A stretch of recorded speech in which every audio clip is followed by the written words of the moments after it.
Good morning, everyone. I'd like to welcome everyone here this morning and anyone who is live streaming our board meeting today.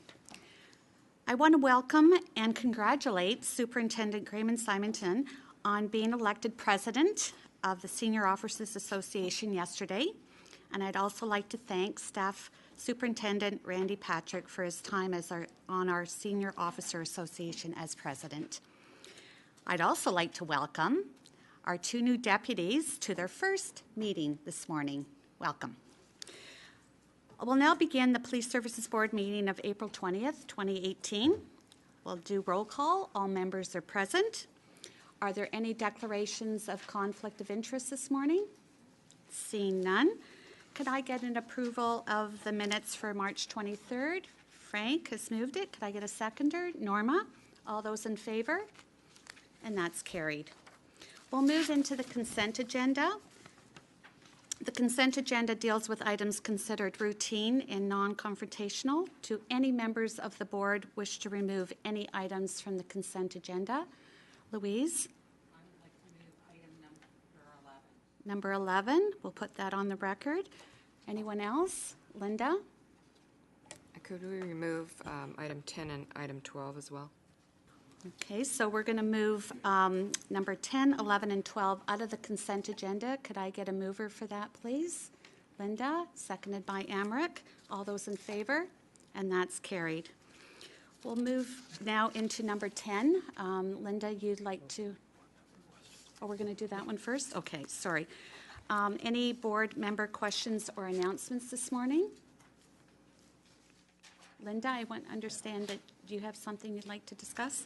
So I wondered, based on what I've been reading in the newspaper with regards to the Toronto Police, if at a future meeting the chief could give us a sense of where our force is with regards to CPR training and the naloxone conversation that's been happening in the city of Toronto. I know in the past the chief has indicated it's always challenging to try to get all of the training done by our staff, and I know we're pretty good, but I just wanted to have a sense of where we are in the region of Peel. Good morning. I can actually provide that update. So we anticipated that question. Deputy Jarvis, who has training, sent me an email earlier this morning. We saw that in the news. So unlike what's happening in Toronto, I can assure the board members that officers, when they have their naloxone training, they also have their CPR training. So currently, out of the 1,926 officers we have, we can confirm that 1,782 have valid first aid training. So of the 144 currently that has expired, these are expired for a variety of reasons, including that they're either on leave, they're suspended, they're doing other duties that don't require them to have first aid as a result of their job role at this time. So I will continue to update that. I can get an exact list and find that for the board. But we are not in the same position as they are experiencing the issues in Toronto. So it's good news. Thank you. Thank you. Do any other members have any questions or announcements? Seeing none, I would like to congratulate our Vice Chair, Norma Nicholson, on being recognized as one of the 100 accomplished Black women in Canada for the year 2018. Congratulations, Norma. Well deserved. We'll now move into deputations. A reminder that deputations have a limit of 5 minutes. I will alert you when there's about a minute to go, Ursula. At the end of the delegation, I will ask board members if they'll have any questions or comments. You may proceed, Ursula. Welcome. Hi, thanks.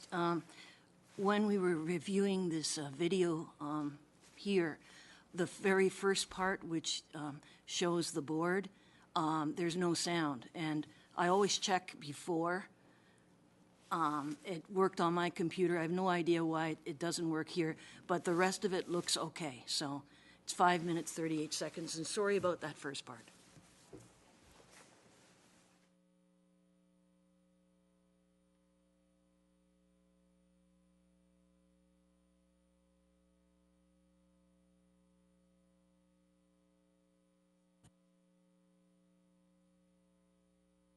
With those words, the board skipped right past its very first Street Check annual report mandated by 5816, Ontario's new carding regulations.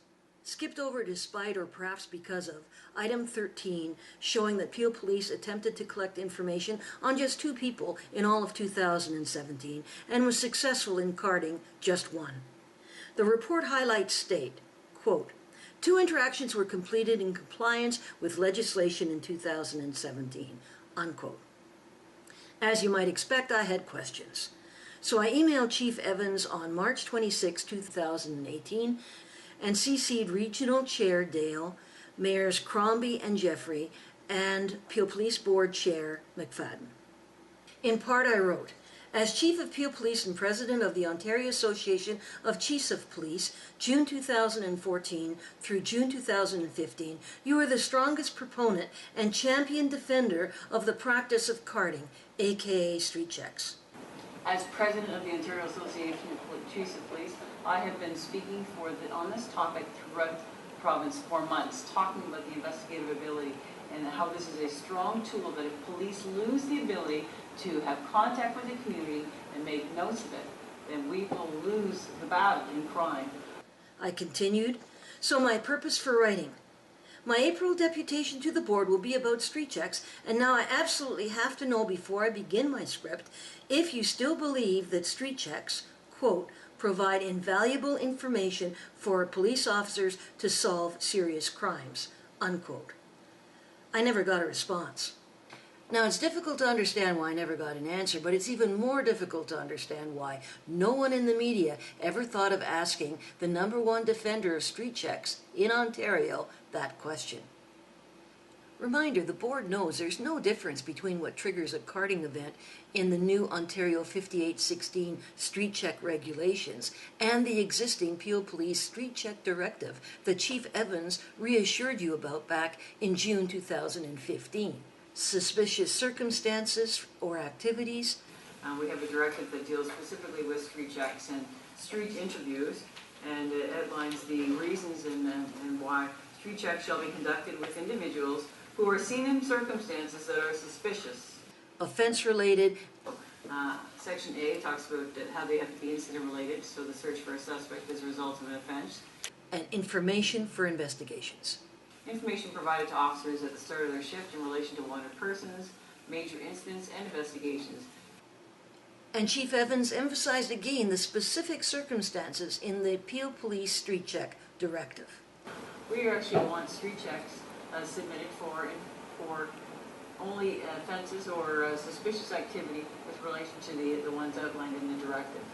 Ontario's new regulations match the 3 criteria that Peel Police had in place in their street check directive well before 2015. And the main reason behind street checks in Peel? Suspicious behavior. Here's Freedom of Information, an email between Dr. Raphael Didjabadi and then Inspector Ingrid Berkeley-Brown confirming the number of street checks conducted by Peel Police between January 1st and August 31st, 2015. Removing 48% no-race forms that were actually blank race data that Peel Police deleted after presenting their street check report to the board, the force still conducted over 5,300 street checks, with 4 months of carding still to go. That's roughly 22 a day, on track for 8,000 carding events for 2015. Yet this board had the chief's guarantee that her force was rigorously following their suspicious circumstances, offense-related, and or information for investigations street check directive. And so that was one of the things that I heard loud and clear from our community in the town hall meetings. I heard it loud and clear when I went to the 2 sessions that Justice Tulloch and Minister Naqvi came in looking at what is that impact of those collected numbers. And it's 20,000. I mean, I've got the numbers in front of me. I did my historical research on it. Some jurisdictions have 100,000. So far, we have restricted over 24,000 documents, and we still have 74,469 street check records to restrict. So how do you explain restricting 98,469 or 100,000 street check legacy data in 2016, and then only attempting to collect 2 in 2017. So it's to do what's right for our community and make sure that if there's no significant, if it's outlived its purposefulness, then it should be purged. And through you, Chair, I'm happy to look at that and bring that information back. So do I have to have a motion that I She's can? got direction. Thank you. Can I get a motion, please, to receive the presentation? Louise and Linda, all those in favor? Carried. We'll now move down to the 3 items that were pulled from the consent agenda. The first one would be item number 10, and Linda, you wanted to speak about that one? I think the chief had somebody here to do a presentation.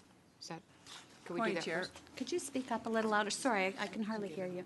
I understood the chief had somebody here who could talk Oh, about some of you the do? data, so I'm Okay, wondering if we could wonderful. do that first. Wonderful. I have several people here from that Oh, area. that's Superintendent Wahid Butt, I think they're going to see, it's going to be the rank thing. Detective Ishmael, are you going to be coming down here? Ferris, you coming down here to do this? So I have here Superintendent Wahid Butt, and I have Inspector Raf D'Angela, and then I have Sergeant Ferris Ishmael, Ish, as we call him, who spoke to the media yesterday with regards to this report. Good morning and welcome. Good Do you have morning. a copy of the report? Thank you. What- Like Well, them Linda to was just the one answer that pulled questions? it, yes.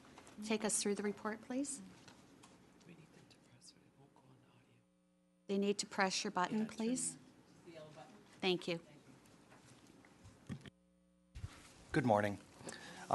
Just going to go over some of the highlights from the report here and read them out. The total number of criminal code offenses reported to Peel Regional Police in 2017 was 40,382. Of those, 158, or only 0.4%, have been designated as hate-motivated crimes.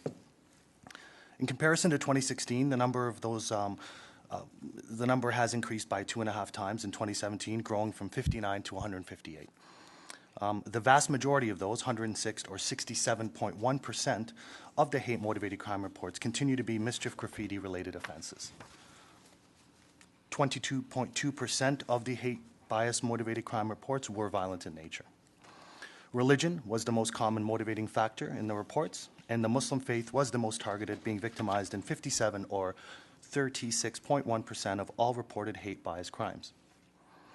A hate crime fact card was created by the Diversity Relations Bureau and was developed and is available to the public as a reference, and I believe you have that as an appendix. That was done in order to educate the community and make them aware of what thresholds need to be met in order to be able to initiate a charge and meet the threshold from a criminal perspective, and also, more importantly, how to report these incidents, what we can do to help offer assistance, and the importance of making sure that they do contact us and make us aware of any hate-motivated bias incidents and or crimes as well, both of which are very important when it comes to reassuring the public that they are safe and that we are looking into these matters. And 10.1% of the 158 reported hate crime resulted in charges. And you have those information in there as well. A couple of the main points that we did want to bring up as far as why we believe that there was a spike in these numbers. Of course, we're not necessarily surprised by these numbers. It is reflective of what we've been seeing in the community and in many ways a byproduct of what's been happening nationally and internationally within the political and religious climate as well. And part of the reason for the spike in these types of calls as well has been our dedication to bring awareness to the community and make them understand the value and the importance of notifying us if and when any of these incidents take place. We don't want them to have to wonder if they need to contact us, whether it meets a criminal threshold or not. And many of them feel that, well, I didn't want to call you because, we didn't think that this was important, that anything could be done. We didn't want to waste your time. We want to make sure those days are gone. It is important for them to pick up the phone and let us know of these incidents and allow us to assess them, investigate them, look into them, and more importantly, to offer them that reassurance and make sure that they sleep easy and that they feel safe at the end of the day, regardless of whether it meets that criminal threshold, whether investigation leads to a criminal charge. At the end of the day, it's more important that they feel safe and that we need that data. It's important to share that with us. So there has been a huge dedication from us through our Muslim Advisory Council, who's helped as well, the Chiefs Advisory Council, who helped broadcast that information and actually allow us to understand at the grassroots level what's impacting the communities and how we can best disseminate that information. We've been able to utilize them in a great capacity as well. We've also gone out and educated our own officers as well as community members through a variety of different educational components to make sure that not only do our officers understand what hate-motivated crimes are, how to investigate these matters, what the necessary thresholds are, but more importantly as well, the value of reassurance policing within this context. I mean, we are talking about people that do feel, and because of these incidents, everybody interprets them differently, and it leaves them feeling that, you know, they might feel unsafe, and that's, you know, there is something about these types of crimes that tends to hit home, and it's very important for our officers, not only at the first contact, but if and when they are dealing with the victims of such crimes, to make sure that they approach that with sensitivity and empathy and understanding to get that information, and regardless of whether it meets that threshold or not, as I mentioned before, that they are offered the reassurance that we are looking into these matters and that they are going to be safe, and that and if there's anything that we can do above and beyond the investigative capacity in order to reassure them of that, that is something that we've made a concerted effort to do. We've actually gone out as a committee, as a bureau as well, and we've connected several different members of multi-faiths, multi-subcultures with one another, and we've created that collaborative environment so that they can support one another through these things, and especially when there's times of need. And we've actually seen an extraordinary return in many ways, if you want to say, on investment in that, because the communities themselves have started to connect, and many of them actually have the same, feel the same concerns and feel that together they can deal with it. As well, I think when it comes to not only our internal education, but also educating the public through many different forms as well, not only about hate-motivated crimes, but the grassroots and some of the reasons and some of the driving forces of a rise in these crimes, and what they can do to better insulate themselves as community members, and what they can share with their own loved ones as to how to handle these things and how to identify and deal with them. I think that in part has also been part of the reason why we've had such an uptick in this, which is in many ways can be seen as a positive. We need to know, we need the community to know, to feel safe and to feel comfortable in sharing this information with us, and to have trust in us as an agency to be able to deal with them, reassure them of their safety, but also allow us to investigate these matters, which is also very important. I guess, and we thank you for that. And I say, as you can see, Ish is very, he attends all my Chiefs Advisory Committees, and to say proactively you're always out in the community. And I know daily you're receiving phone calls from various community leaders who have developed such a relationship and a rapport with you to ask you questions and to talk about reporting. And on page 5 of the report, it does say that 60% of the said reports last year were committed actually by 2 suspects. So those were those mischief incidents? Is that what happened with those ones?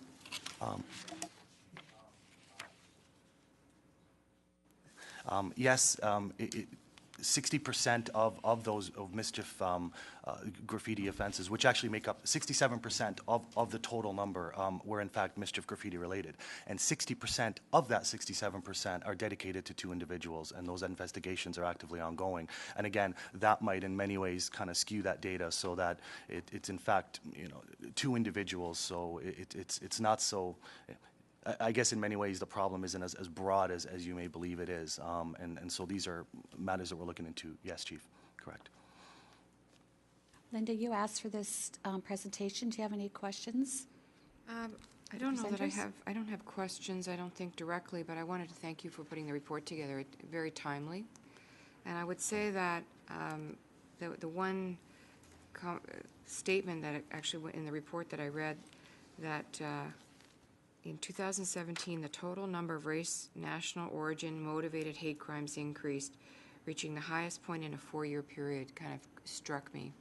And I can tell you in the last year, I have noticed a significant change in tone and a fearfulness in my community that I haven't seen before, whether it's graffiti that we are covering up as soon as we see it, and people alerting us to it. But I think, you know, when you said before that it doesn't just touch that community, it touches all of us, and we all feel vulnerable.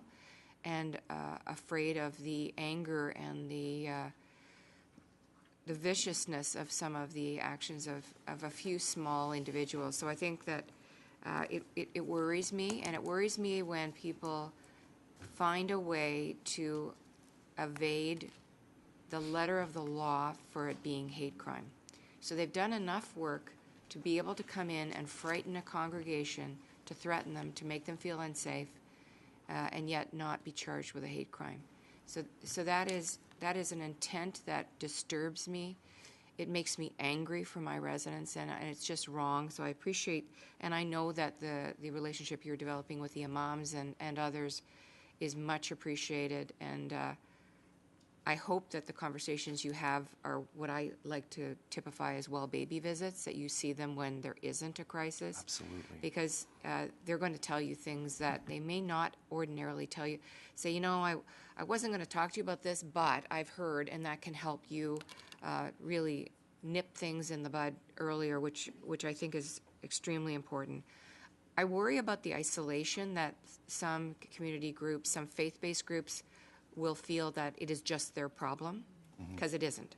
It's our problem. That's right. And if there is something that my office can do to help you, I've been toying with the idea of bringing some of the faith-based groups together sometime in the future. I meet with them on a regular basis, and we talk about general issues in the city, and certainly we can talk about it across the region, but this doesn't have a boundary, whether it's Brampton or Caledon or Mississauga, that I think all the faith-based groups feel that they're united in not wanting this to be happening on any of those sites. So if there's something that my office can do to convene, to have a conversation, to assist you in making sure that everybody knows that we're working together on this, I'd be happy to do that, because this makes me so angry.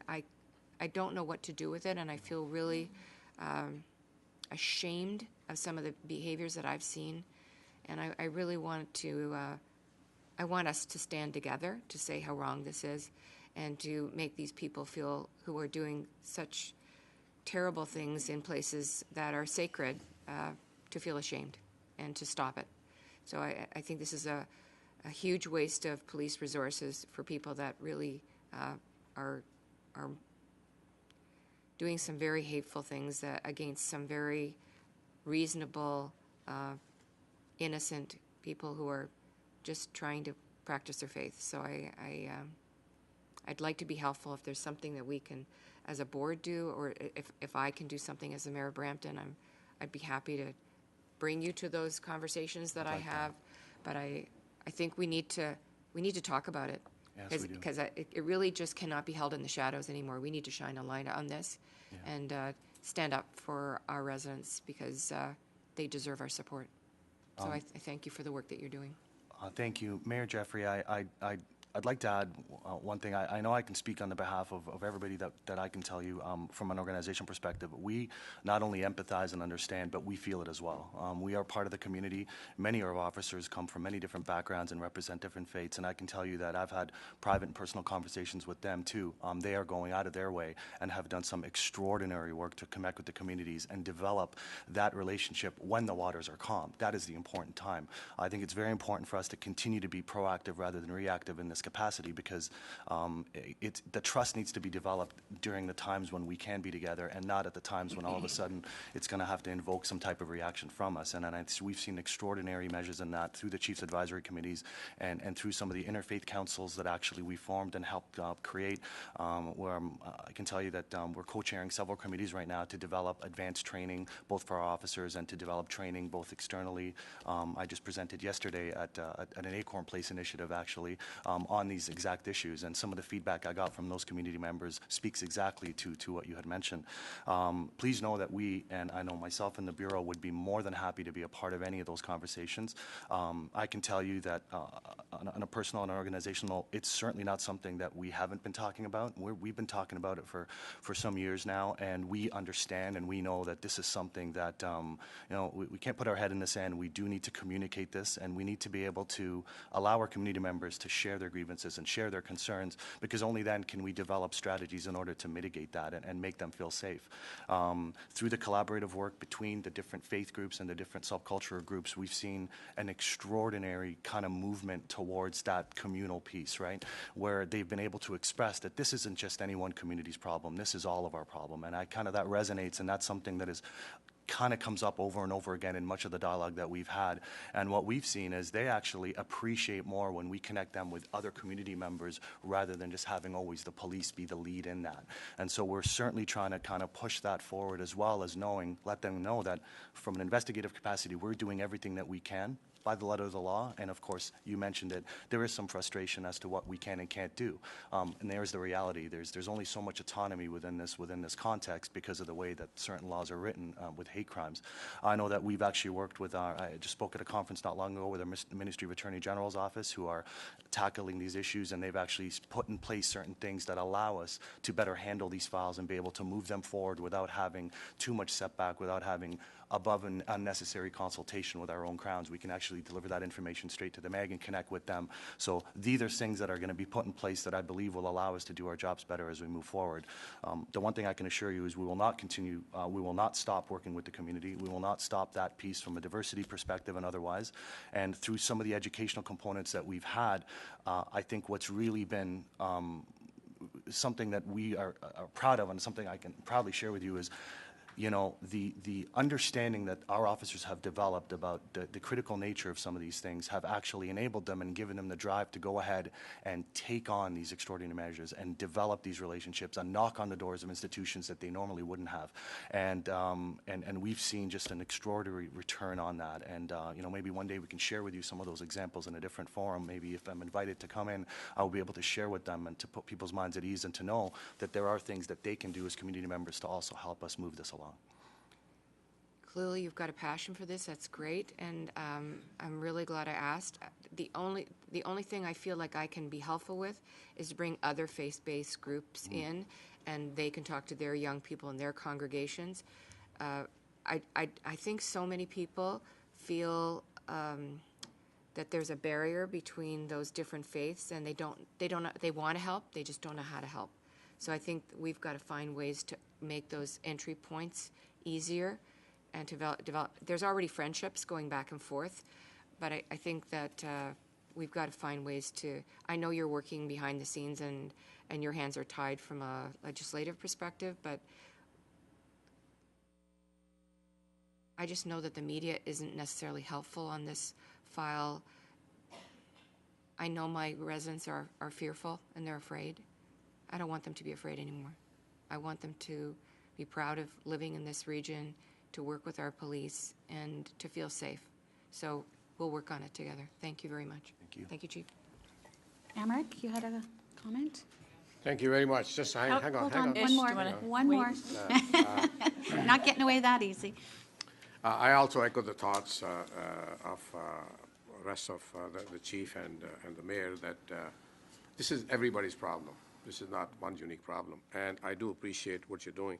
I just had one question. If I look at, in a macro sense, it seems that the biggest, by far, increases in the Muslim community. They basically went up 1,000%. It is material. They went from 5 to 57 or 50, 57. Is there something uniquely that you're doing in helping with that to preempt it now that you know that this is probably the main target of the hate and crimes? Is there something specifically that you're doing to help prevent those things from happening to the Muslim community? Yes. Well, I can tell you, like I said, when the waters are fairly calm, we actually have a concerted effort to actually go out and visit many of the mosques and deal and dialogue with many of the imams, and not just the imams, but also the outreach people and the people working in the community in that capacity, the heads of the Muslim Council of Appeal, through our Chiefs Advisory Committee as well. And the education has been the big thing. I think for us to be able not to only educate that community, but to also have that education filter down to their kids and their loved ones as well, to let them know that there are things that they can do if and when they are, put in a position where they are subject to this type of hate and this type of bias and prejudice, and that there are things that they shouldn't do at that time as well. But certainly one of them isn't to not tell somebody. And I think that is something that we need to kind of break those barriers down. We need to make them feel comfortable in sharing this with us, and also let them know and bring to their attention the fact that we have several proactive strategies put in place to help that. Many educational, many come from a different context as well, but I think that piece and forwarding that information to them will allow us to do that as well. I think part of the other thing, and you did touch on it, the Muslim faith, I mean, there's no way to ignore it.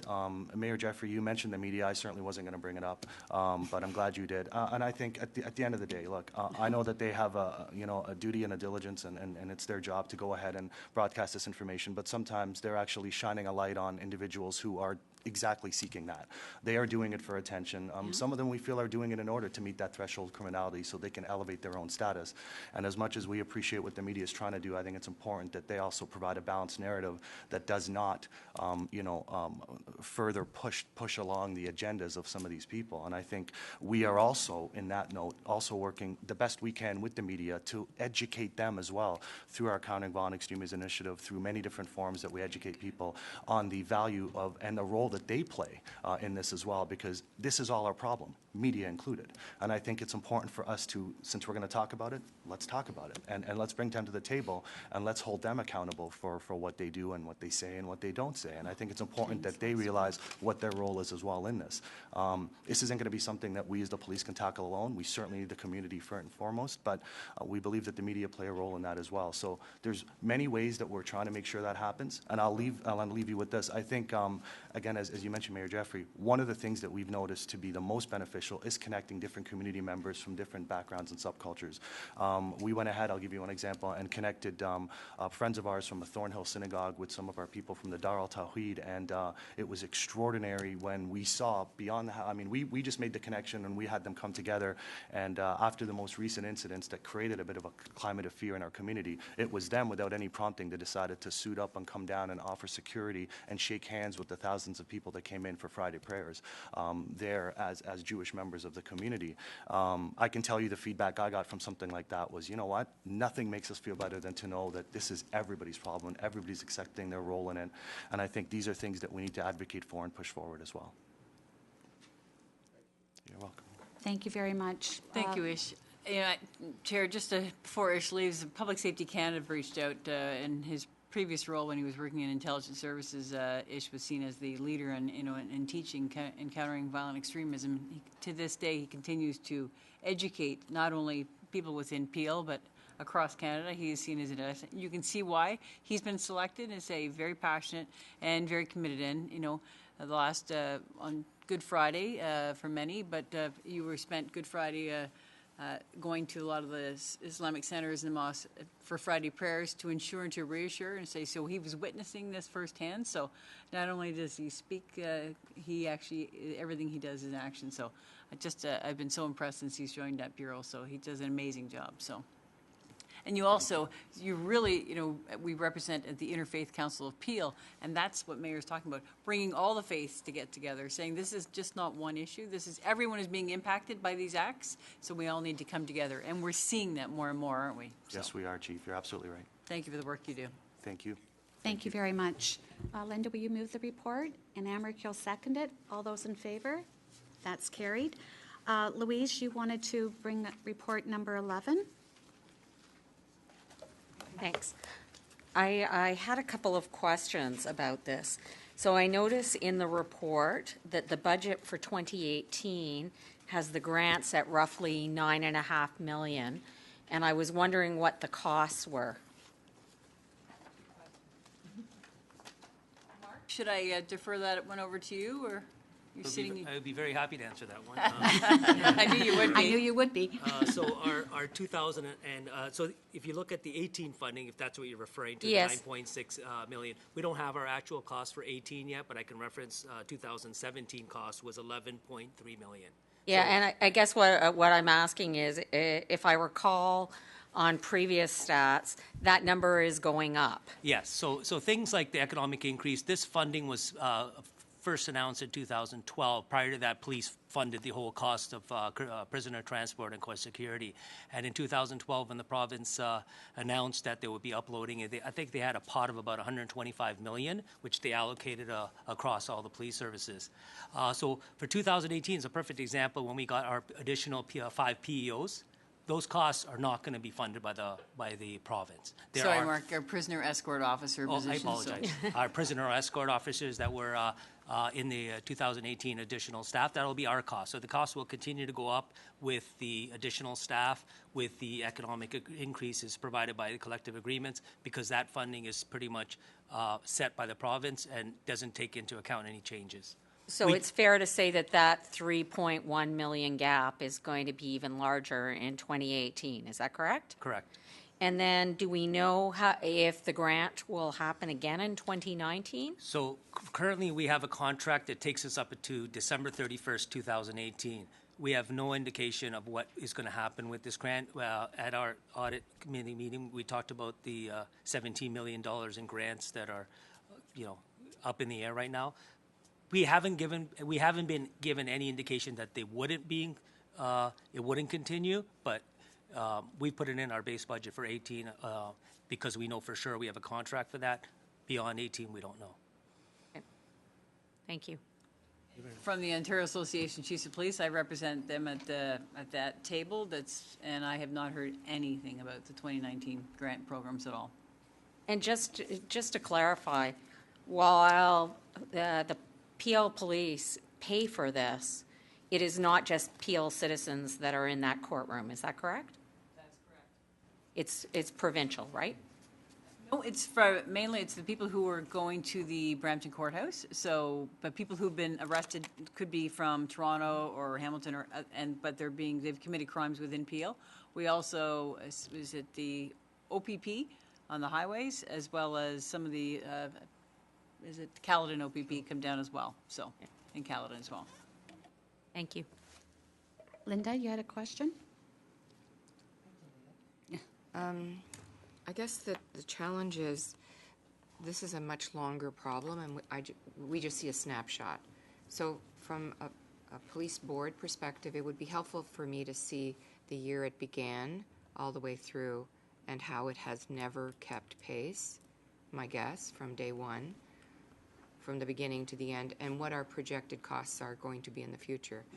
This is a bigger political issue because it is a downloading catch-up issue. So in my former role as an MPP, I was thrilled and remember going to see the former chief who wanted to hug me when I said the province is going to be picking up the court security costs and how great that was. And yes, it's great, but it's not all of it. And that's the challenge. And it's never met.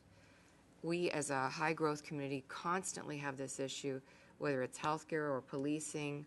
We've never met the actual numbers of dollars that we need in order to deliver the service. So we're always playing catch-up.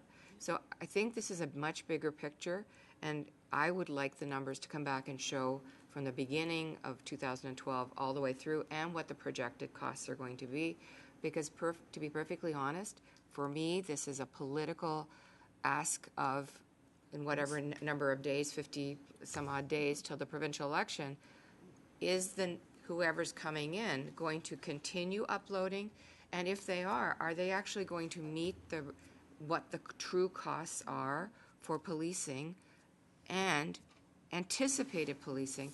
Because we're between a rock and a hard place. We're next to the airport, so many of those issues come to our courthouse, and any overflow problems that come to our courthouse become our problems for long periods of time. So this isn't going to go away, and in order for us to be effective advocates, I want to know, and I need to know probably in the next week or so, what those costs have been, where they're going, because I'm not sure uploading will continue in the next term of office for the provincial government. Mm-hmm. So for a municipal councillor and as a chair of the big city mayors, this is a very big issue for any mayor across Ontario.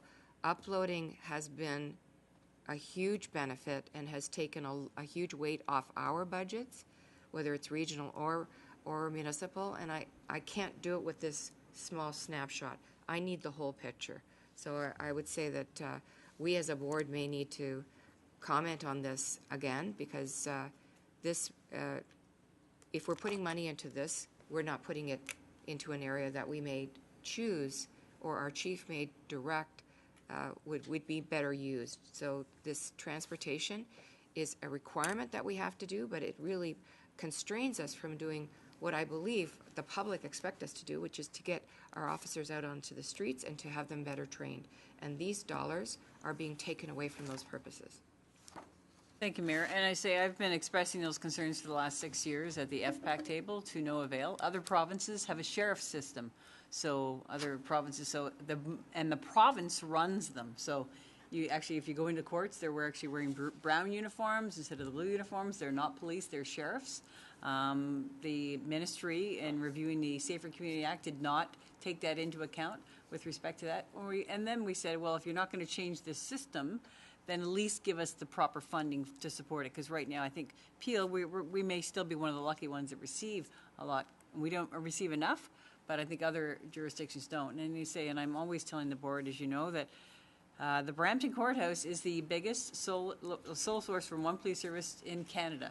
And, you know, we're growing, 8 more courtrooms expected in. So that's why we needed more prisoner escort officers. So it was, I don't know how many years ago it was that the chief decided to, it was before I became chief, that we used to use police officers transporting prisoners. Now we use prisoner escort officers, so they're special constables. But there is still an expensive part of our budget. And I say, we can get you those numbers, so you can advocate on our behalf. That would be excellent. Thank you. Can I ask a quick, just how this works? Do we incur the costs and then submit the bill? Or do we get money up front? Or how does it work from a practical perspective? So we get the money up front based on the previous year's the report will show what our costing. We've been very lucky at, in light of the conversation, we've been somewhat lucky in that our funding has remained the same or increased slightly every year because it's incremental, which 18 is the last year. There have been a number of police services that got a significant cut in funding last 2 years ago. So so we get the money up front and we provide a report, which is up until now has been based on what they decide in the next contract. But this is the end of the contract. Well, I really just don't think time is of the essence, and I know other Ontario mayors are looking and councils are looking at what uploading will continue or not. And this is a huge hit on certainly on our regional budget, and it's extraordinarily important. And as I said, I think it becomes a point where we end up not providing service in another area in order to meet a requirement that is essentially foisted upon us to deliver. So in order for me to be a more effective advocate, the more information I have, the better. And I would venture to guess most of the public have no idea that this cost belongs to us, and we don't have a lot of wiggle room or choices about it. So it needs to become an issue that we raise with somebody who wants to represent us at the province. Thank you. Thank you. Louise, will you move item 11? And Linda, will you second that? All those in favor? Thank you. That's carried. Linda, you asked for number 12 to be brought forward. I feel like it's the Linda show today, but sorry about that. I know this is essentially a routine item that we're talking about that we have no ability to change. But I brought it to the board earlier this morning. Essentially, with the policy requirements, it's the policy of the board that during an election period, and the only one I'm talking to is item 4, candidates may not post photographs of themselves with service members in uniform or with board members in campaign materials. My guess is that has already happened.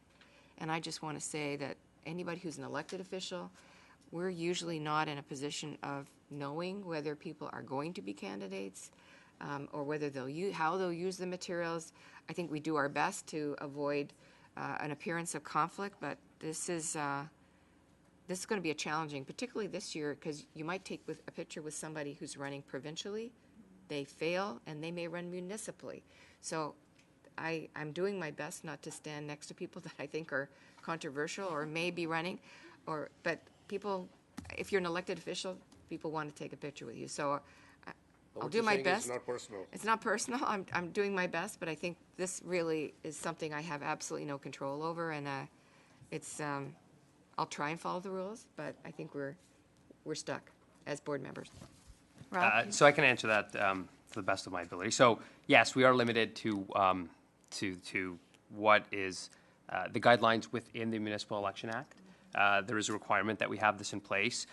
It is clear that what they're talking about here is the candidates themselves. So you running for mayor of Brampton could not post a photo of yourself standing with a board member or a uniform member in your campaign material.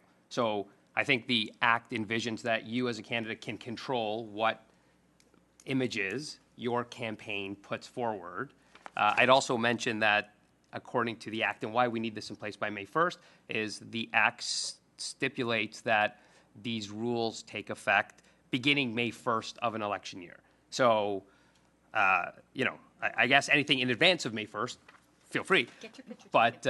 But following May 1st, you as a candidate or any candidates could not post photos of yourselves with board members or uniformed officers in your own campaign material.